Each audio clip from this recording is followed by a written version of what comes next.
Administracinė komisija įveikta, vakar techninė komisija įveikta.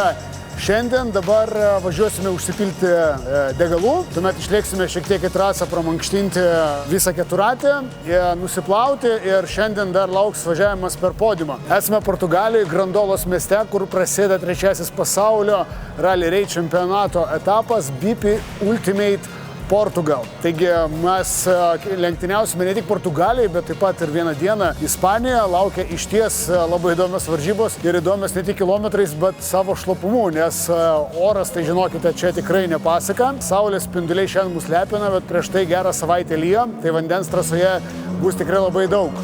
Taigi mes irgi kovosime su vandeniu, dulkėm ir tai, kas mūsų laukia šiame pasaulio čempionato etape. O nuo rytojus prasideda jau tikras BP Ultimate Portugal varžybų ciklas, taigi pirmi koviniai kilometrai laukia rytoj mūsų. O visi administraciniai bei techniniai klausimai šiandien jau yra išspręsti. Varom toliau.